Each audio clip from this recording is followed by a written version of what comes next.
we hear?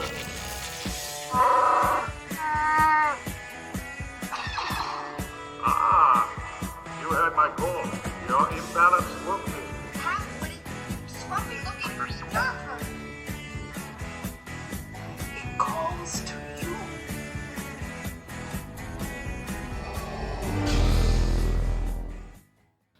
you. Okay, Explorers, welcome to episode 9. As usual, then, I'm joined by our Jedi Master, the old guy Jedi himself, Jimmy. Howdy, everyone. And from returning from battle with a Rancor and looking after Tauntauns, it's the pesky Jawa lady herself, all the way from Naboo, as you can see, it's Taylor. Hey, guys. And as usual, it's me, Jack the Bosk Bounty Hunter. Now, before we go any further then, Taylor, let's start with you. How's your week been? My week's been pretty good. It was Canada Day yesterday here. I was working at the zoo, so we had some Canada Day stuff. We put up some flags and had some Canadian, artists singing and stuff. So it was pretty fun.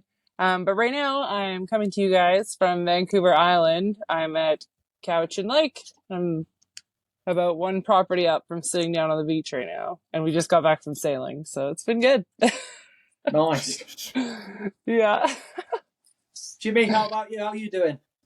Good. I know you can't tell from the wall behind me, but I am also at the lake. We're in Hot Springs, Arkansas on my wife's family side, vacation for the week. I just got down here last night and we went hiking, saw some waterfalls this morning, and then we're headed out to a local brewery place. So yeah, it's been a great week, and we know we're going to be down here all 4th of July week and celebrate America Day. Brilliant. That's So what I like close to call together. It. Awesome. And as we How like about to call you, Jack? it, Traitor Day. Yeah, I'm good, thank you. Absolutely brilliant. Yeah, I'm glad to see both of you on holiday, enjoying yourselves, drinking. I'm back at work in sunny Brecon in Wales. Happy days. So it sounds like you both had a brilliant week then. So without any further ado then, let's dive into this week's Force Encounter. Okay, so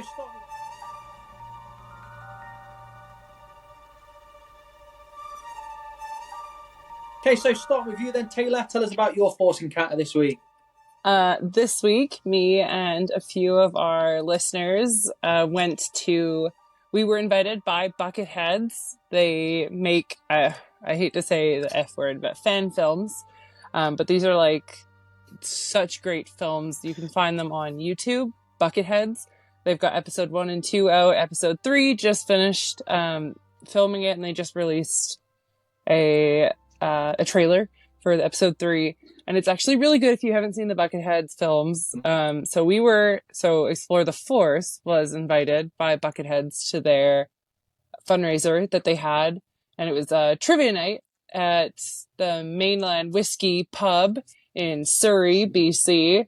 And so me and a few of us went, and we had a ton of fun, but we were the last group to get there, and there wasn't enough beepers, there wasn't enough numbers, so it was just us being there kind of observing, and we still had a lot of fun. We met a lot of people, and yeah, we had a good night. It was pretty fun. R2 was driving, it was like riding around, like serving us drinks and shots and stuff, and there's stormtroopers walking around. Darth Vader was there. There was a Mando there. A Rey Skywalker was there. It was good. I got pictures. I'll post them later. Awesome. That was my Force Encounter of the week. What about you, Jimmy? What Force Encounter could you have possibly? Well, I'm telling you what, man. So I think late Wednesday night, I turned on that new behind the scenes Mando season 3, and I'm listening, and it was fine. I think it's kind of a surface level behind the scenes, nothing real deep. I still think the first one was the best one, but just about towards the end of it, I'd say about 45 minutes into the hour or whatever, Jon Favreau, the man himself, the creator, said something, and I about fell out of bed because you and I had said the same thing on Sunday recording. So, 3 days prior to us actually hearing it. And, we said that we don't believe that Din Djarin is Aragorn. He's not, he's not the king. He's the guy who gets stuff done. He's a gunslinger. And then Jon Favreau came out and he just dropped the same bit of knowledge. And it's just kind of cool when we get, we see it too, and obviously we get things wrong just as often, probably more often, but that was pretty exciting. I'm not going to lie to you. I was like, oh my goodness, I said the same thing. So, but yeah, it's been awesome. It was pretty cool. A little bit of vindication. Maybe we do know a little bit about Star Wars. So, got me fired up. Got me fired up for this week. So that was pretty good. Force Encounter. So essentially, what we're saying there is me and Jimmy's like Dave and John. Yeah, basically. Who does that make me? Are you Kathy, come on, then? Taylor, we'll find you apart. Thanks. All right, awesome. So, without any further waiting, Len, okay, let's go into this week's news.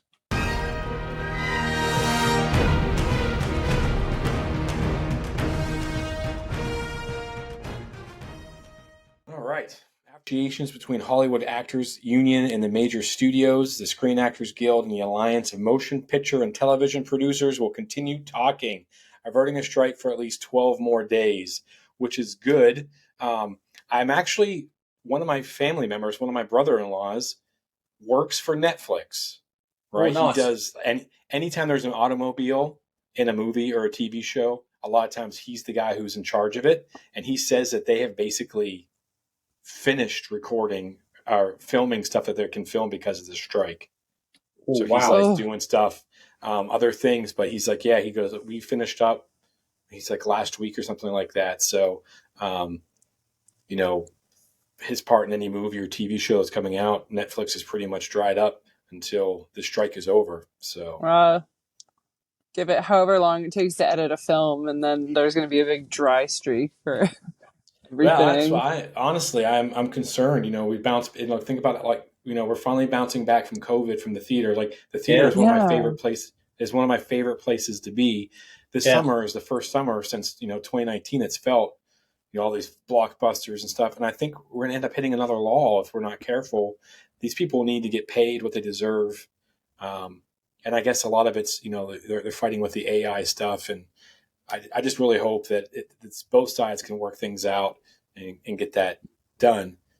Speaking of blockbusters, though, next bit of news, Kathleen Kennedy not only delved into Indiana Jones' Dial of Destiny, but also two of the forthcoming movie projects in the galaxy far, far away.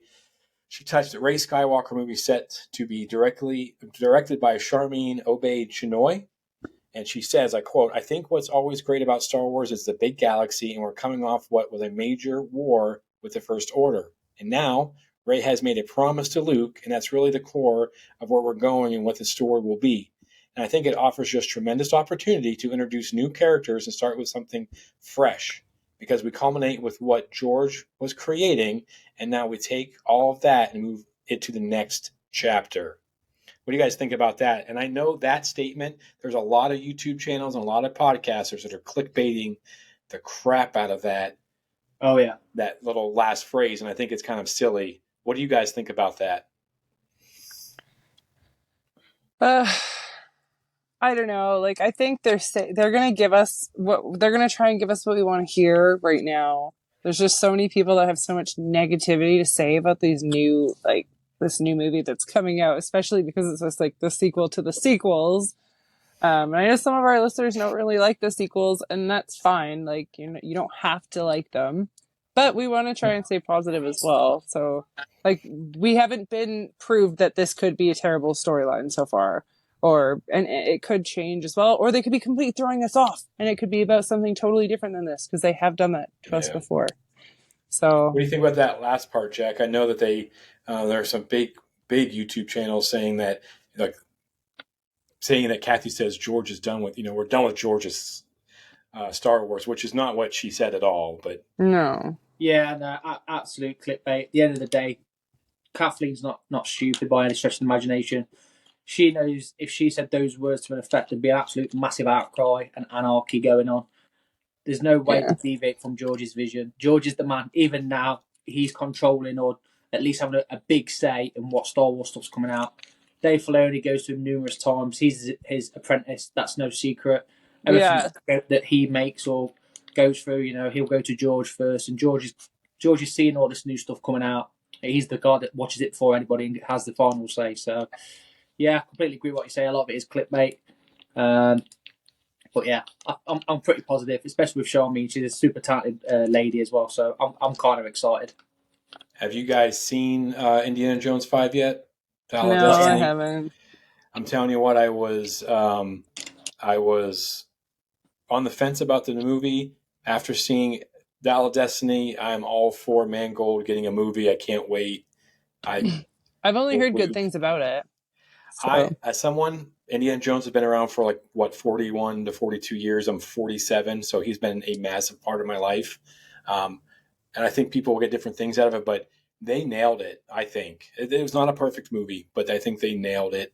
And people of a certain generation will appreciate it more than others. We were there with a bunch of younger people. They're like, oh, that was fine. And I'm like, no, it was great. It was, yeah. But, everyone gets to get to what they want. So, but anyways, that's enough about that story. Go ahead, Taylor.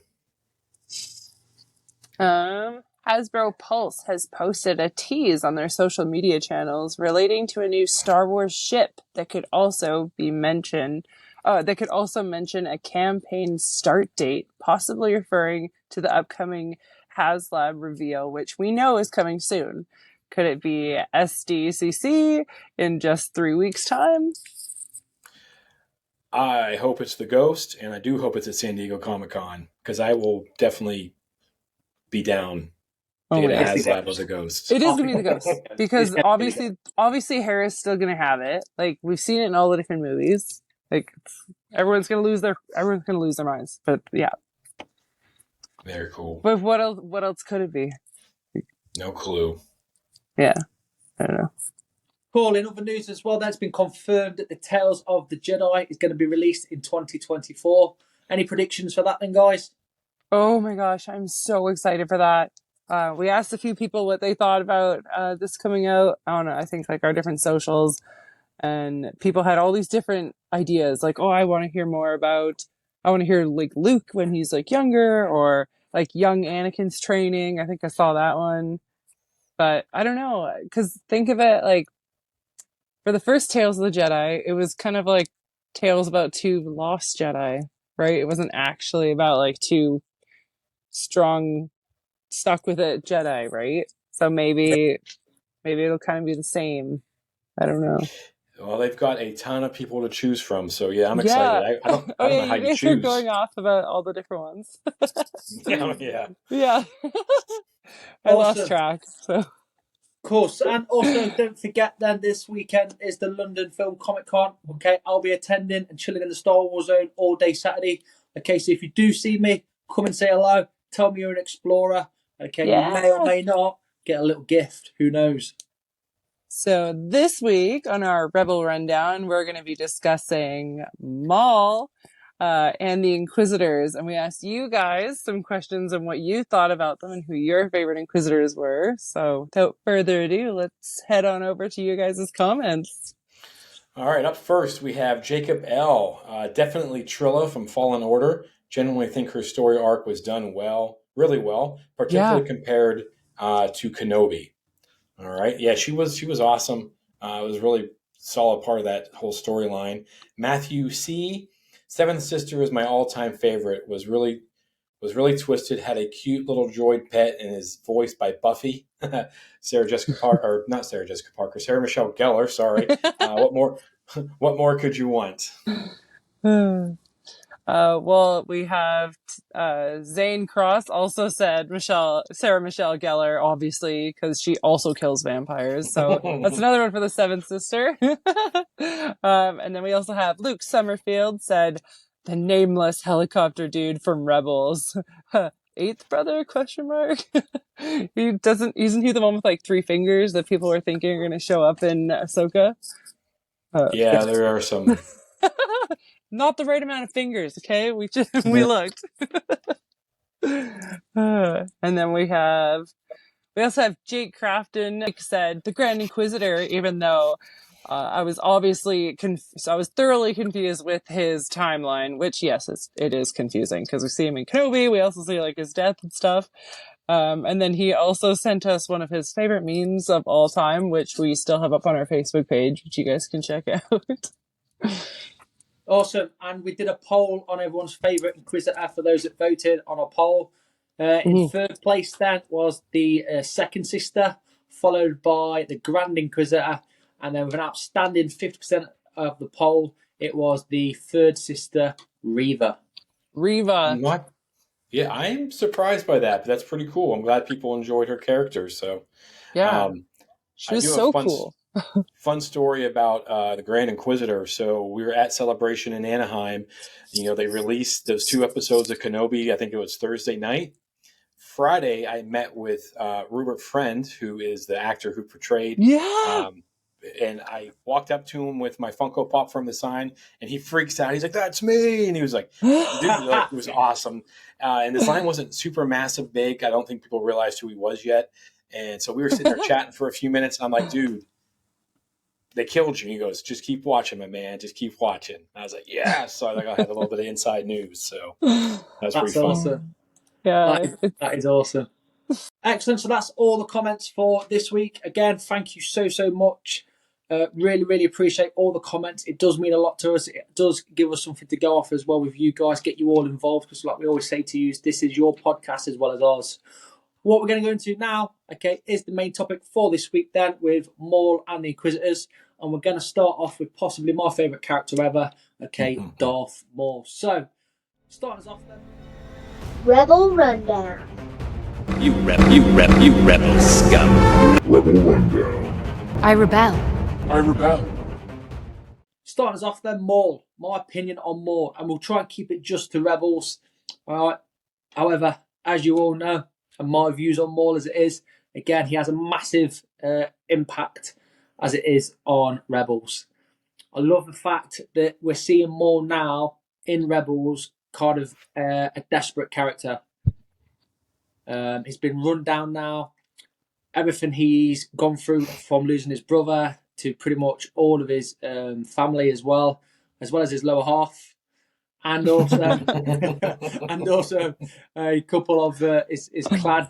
He's a desperate man now, super desperate. So desperate, in fact, he's taken on anyone he can to gain extra knowledge or just gain an upper hand on the people he's fighting. The impact of Maul, as usual, for every bit of Star Wars canon that there is tremendous. From training Ezra, he unlocks Ezra's hidden ability, if you like, and access to the dark side. Also to blinding Kanan. Again, absolutely love Maul to bits. Sam Witwer's voice on it, again, absolutely kills it. I love the scene where he's fighting Ahsoka. And again, if it wasn't for Maul, would the Inquisitors have beaten Ahsoka, Kanan, and Ezra? Who knows? Know. What we do know, though, is Maul whooped all 3 of them. What do you reckon, Jimmy? Yeah, I tell you what, Maul has been, I'm so glad. I know keeping it to Rebels, but I am so glad they brought him back. Like, this amazing character, didn't get really a lot to do in the first movie or in The Phantom Menace, and then bring him back in Clone Wars and then again in Rebels, and it's just phenomenal. I do think he might be the most tragic character due to the way his story ends in this series. And I know I've talked about it as being one of my favorite Star Wars moments. Yeah. But yeah, I can't add much more than what you've said. It's just a phenomenal character. I'm glad they brought him back. He's a great arc. I do wonder, had the Jedi found him, man, he'd have been a great Jedi, I think. Like a true believer kind of deal. So, but yeah, Taylor, what about you? Well, best thing about Maul is like, it's the power that he gets from his hate. Like, how many times has this guy been strucken down? Like, he has been beaten and defeated so many times. He's gone crazy. Like, even his own brain is fighting him when he's like nuts, right? And I don't mean to get into like Clone Wars and stuff, but like the guy's got a lot. You're right, Jimmy. The guy's got a lot of tragic stuff going on, and he's just one track mind. Like, he's gonna get Kenobi. And honestly, my favorite moment of Maul is just that scream, Kenobi. It's so good. Oh, Sam Witwer is awesome. So Kenobi. Kenobi! All right. Well, I think that yeah, you could talk about Maul. I mean, I do think maybe sometime later on we should do a whole episode on just Darth Maul, cover him from start to beginning, or start to, yes. and just I mean, for people who haven't followed Clone Wars or Rebels, this is just a guy who got cut in half in the Phantom Menace and then showed up for 5 seconds in Solo. There's so much more to it, but this week was Rebel. You know, with our Rebel rundown, we had Maul, and we also had all the Inquisitors, which I know Taylor loves. So go ahead, Taylor. Inquisitors. Yes, I did. I did quite a bit of research on all the Inquisitors.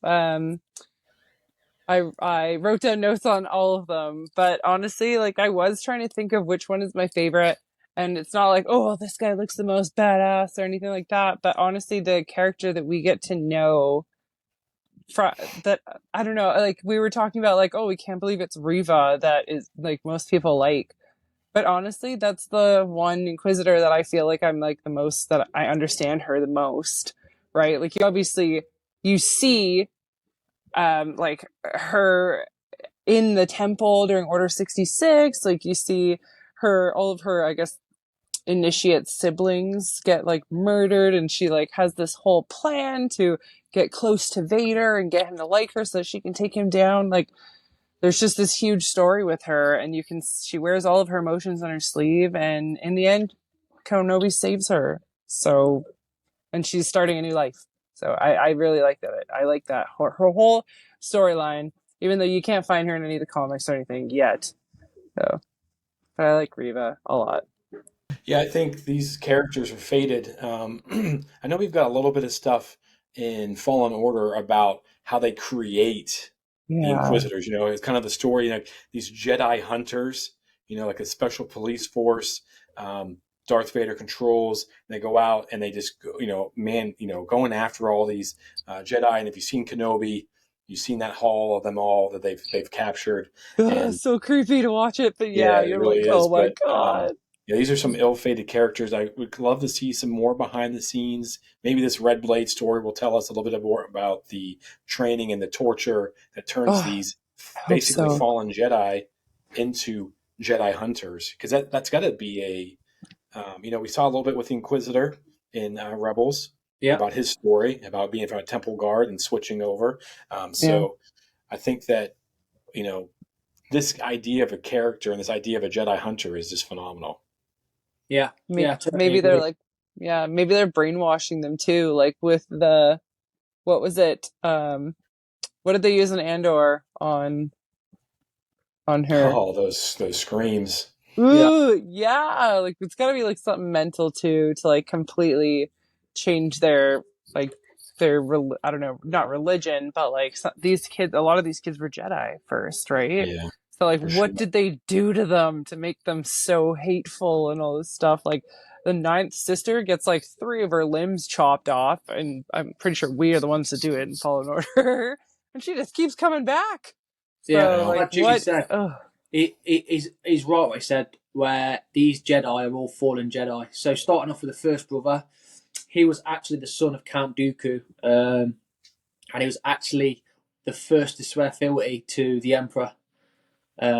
So he was one of the first to get captured and first to turn over to the Emperor. His Jedi master was Shakti as well, funnily enough. And Vader also really took him on, and he was one of the most trusted Inquisitors to Vader. The second sister, again, we all know about Trilla. She had a rough upbringing, if you like, and was let down by her master, so she spoke about. So again, like Jimmy's saying there, got let down.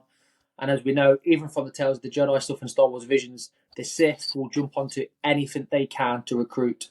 We've seen it with the kid in Visions, more relevant Yeah. now with the Inquisitors.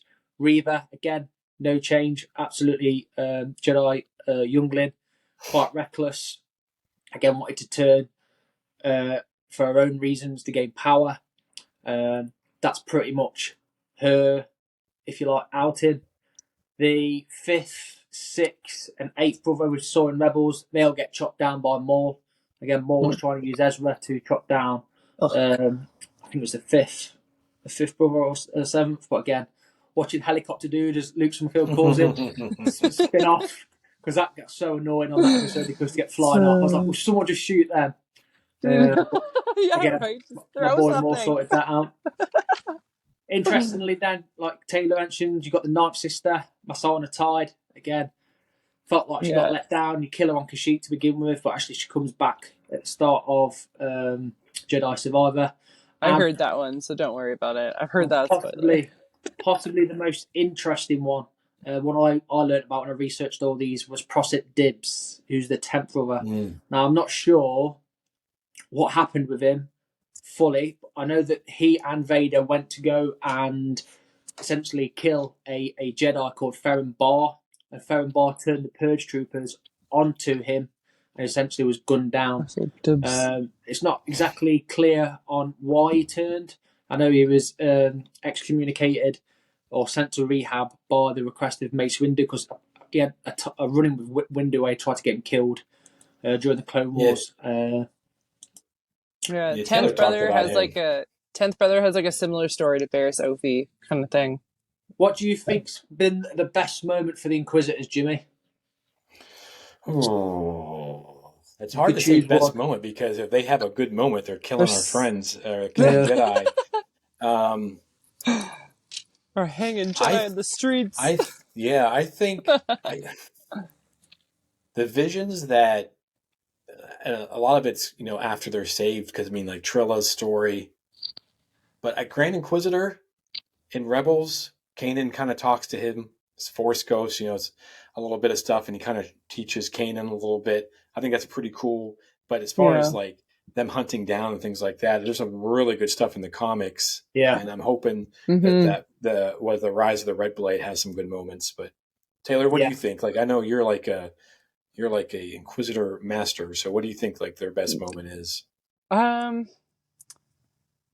don't know. Yeah, I've read the comics. Like I like that one that we went on. The from our last archives talk, the Dark Temple. Like that one was a good one with Trilla because like it's jumping back and forth and like she knows what she's looking for before they even know what they're looking for.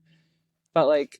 It's pretty cool when they're in Kenobi, when they're sitting around in their chairs, and like you can definitely tell that one of those chairs is Vader's chair, and they're sitting around the table there. I mean, I don't know. I like how all the Inquisitors don't really get along. Like they're all bickering with each other in the street, and Kenobi, like none of them really want to listen to each other. There's just so much good stuff about them. Like they're just like the officers are all vying for power. And so they're never going to get anywhere. Like they're just never going to get anywhere to be successful. Well, the 5th brother, yeah, oh yeah, like I believe it was the 5th brother, like chopped off the 9th sister's like one of her limbs to like sacrifice her and just leave her for dead so he could get away from a bad situation. It's like whatever, but she comes right back somehow. But like they're definitely like not afraid to just throw each other under, the cruiser. Like Yeah, no, 100%. And the only Inquisitor, like I didn't mention, as well as the 4th one. I'm pretty sure you all know what happened to the 4th one in the Tales of the Jedi, I think it was, with Ahsoka in the village. Was he the 4th? Yeah. So I've got 3 unnamed Inquisitors that we're just going to go over. So I wasn't actually sure which Inquisitor was the one that was in Tales of the Jedi in the Ahsoka episode.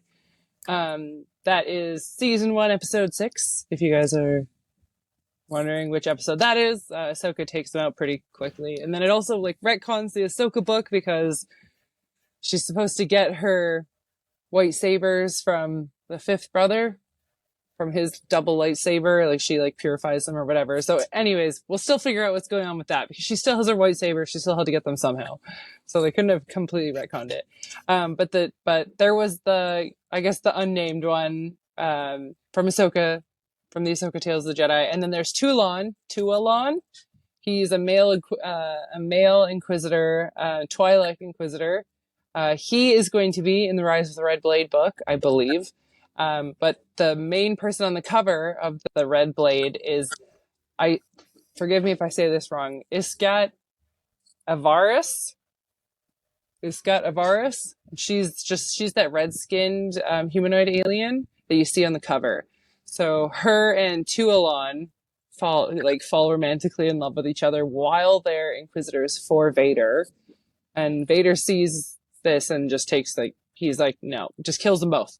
But I think we already talked about this, but we don't know. Maybe the book will change this because this is just from a comic, right? So we never know. Those two don't have names. Those are the nameless Inquisitors. But we may soon figure out who they are. Ooh. On to the archives, right, guys? First episode of the month. Yeah. I hate to say it, but it looks like the system you're searching for doesn't exist. Impossible. Perhaps the archives are incomplete.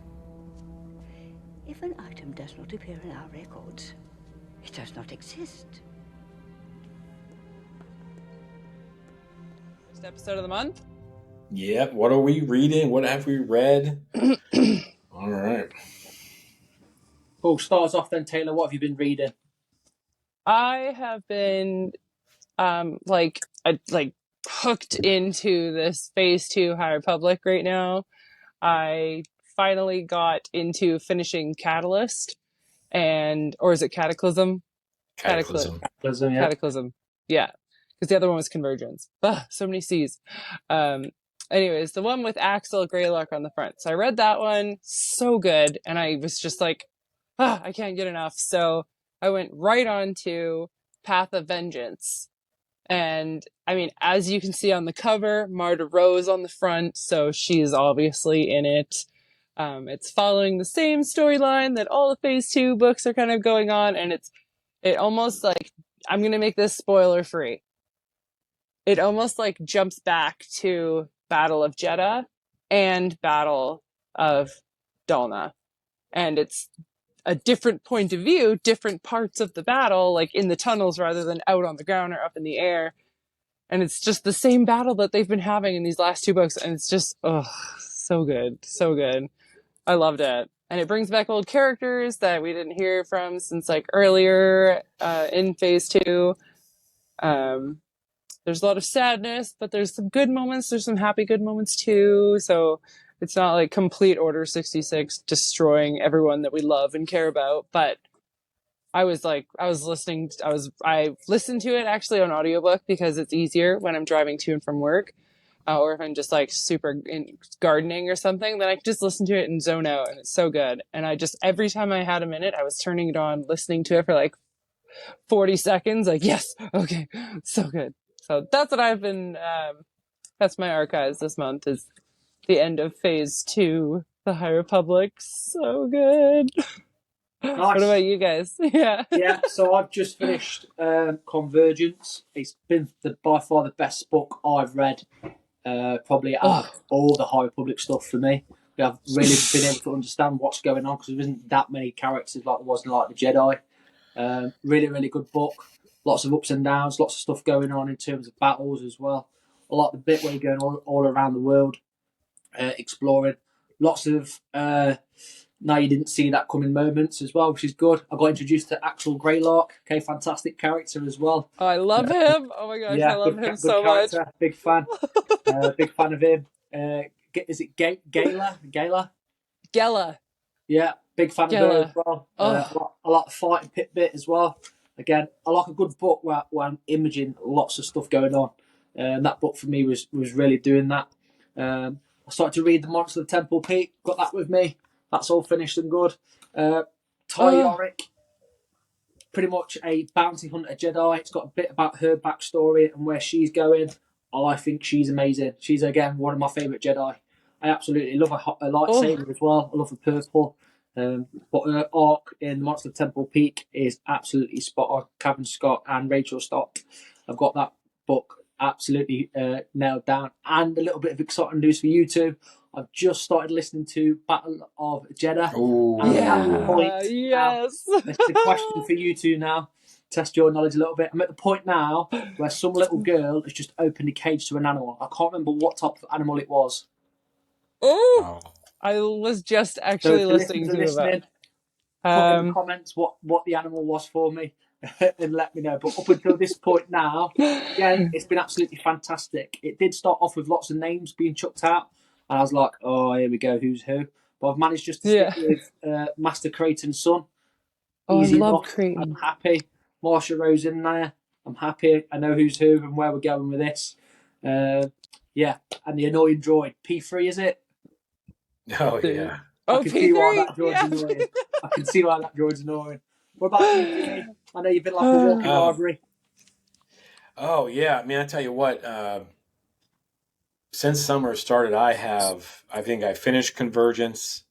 I got Path of Deceit done during school. I hit Convergence, Battle of Jeddah. I did Path of Vengeance. And then I've read all the Nameless Terror comic, which is really good. And we'll talk about that a little bit. Just the Phase 2 stuff, man. Phase 1 did a really good job, but this Phase 2 is so, like Taylor said, it's all linked. About that. It's so linked through it, and the Jedi in and out. But I just finished was this the young reader? Is this what that's called? A young reader? Is that the Search for Planet X?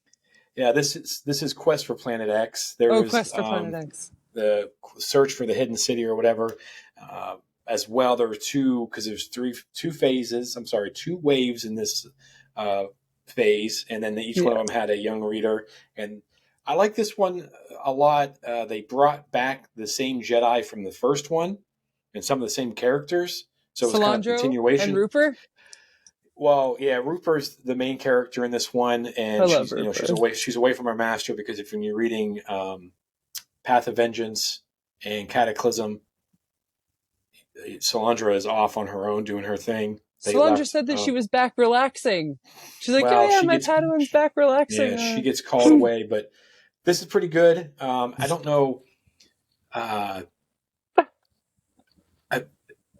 It was a pretty good story. Like there's they do a little side quest, like all these books. And I don't know if you haven't read these books.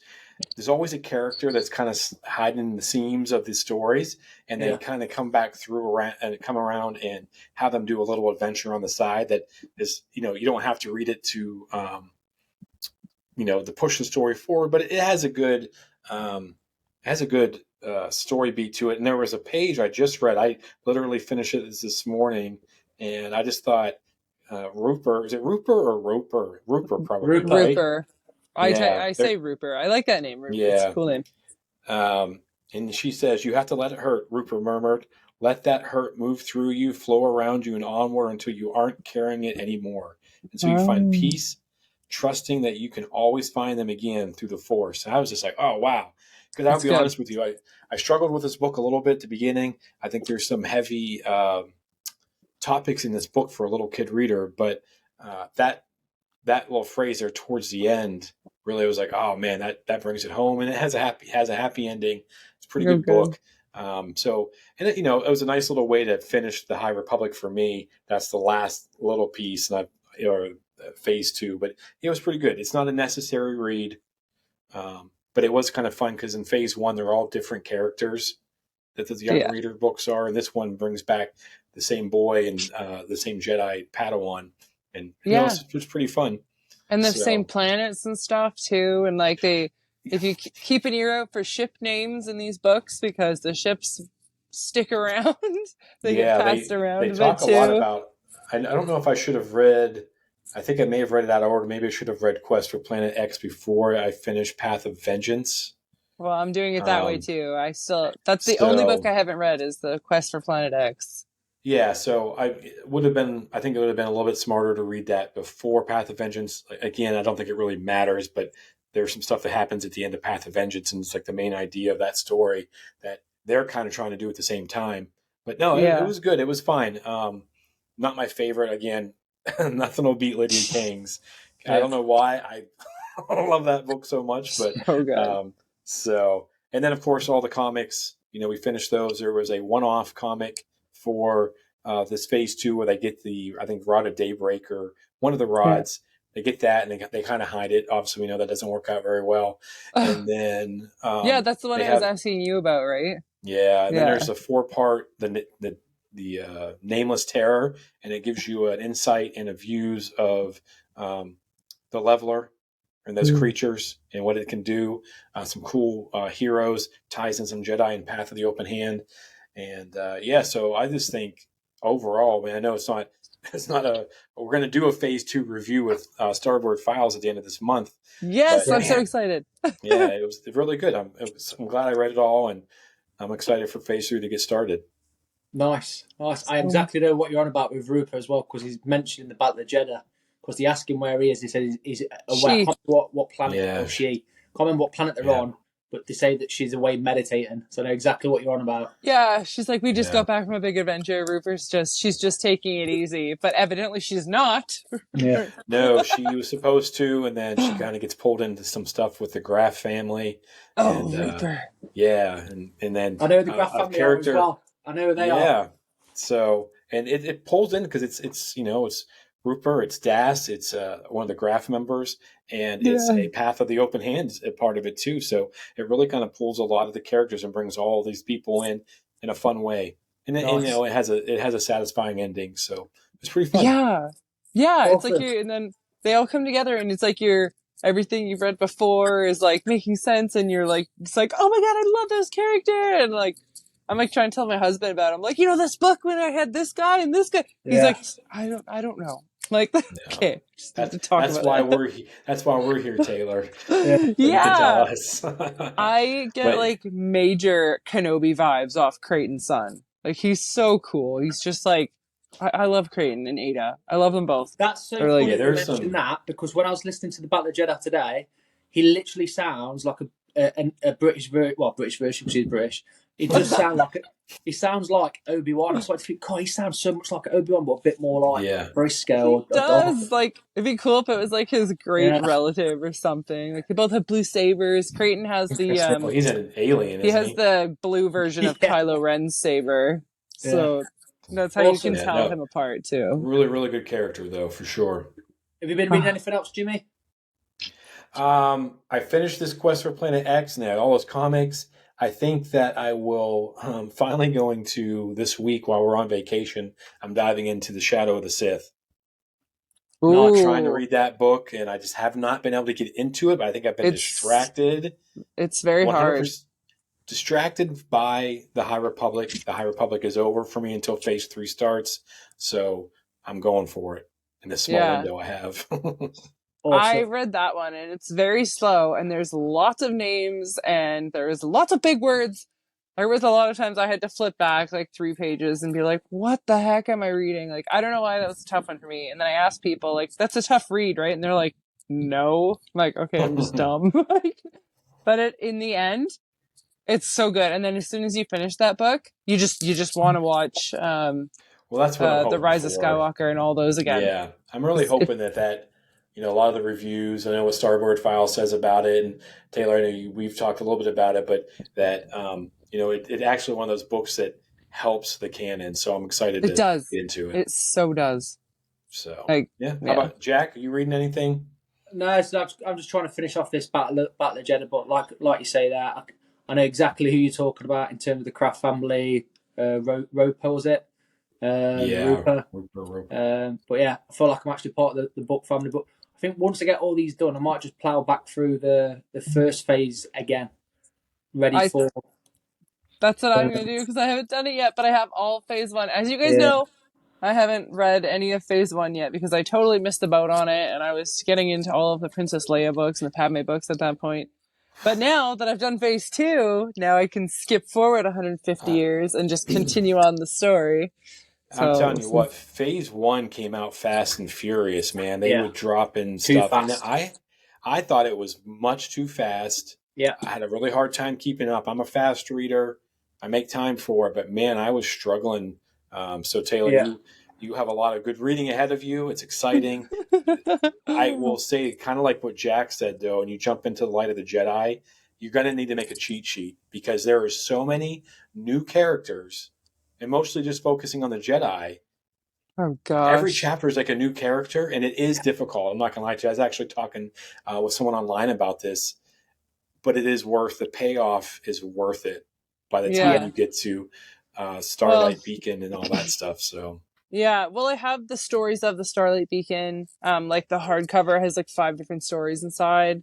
So I've got that at home, and I've got one of the Phase 1 comic series, all 3 volumes. I finished them last summer. Can't remember any of their names right now, but I ended up getting to know a couple of the different High Republic Phase 1 characters. Like, little now I can't think of her name, but the blonde A- one with the A- crystal. Avar. Avar Chris. Yes. Yeah, she's So, awesome, and I yeah, love. And I like that's, her. I know we're a little off topic, but the best thing because like Rupert in those books, like she sees the Force in color, so she can like recognize what people look like, what their color is. And Avar has this thing with like music, like how that sounds to her. Like everyone sounds different in the Force. It's really cool, and she does something that's like phenomenal in Light of the Jedi, when she brings everybody together. It's really cool. So I'm looking forward to you reading that first book. It's gonna be good. So, I'm gonna be like messaging you guys. Oh my god! Or I'll be Awesome. like, Well, "Who is this person?" I can't wait for the end of July, and we'll get to tie it all together. And I'll be trying to powerhouse my way through the next two books. I'll get the Battle of Jeddah done, and I think that about wraps it up for this week. So, Taylor. Well, guys, back to my vacation, but for you guys, for light and life. And for myself, when you've already lost yourself, a limb's easy. You know I was a Jedi. It'd be fun to bring you in, watch you crack like the rest of us. Oh, what is that from? I have a guess which Inquisitor that is. Who's the 9th sister? Who's that? What do you reckon, Jimmy? I'm gonna say second sister. Wait, Taylor no, she said Taylor got it. Taylor got it. All right, very nice, very cool. And for I'm all not the of expert, I us, swear. we have spoken. Thank you very You much, guys guys. have a great Thanks, week, Taylor and Jack. Yeah.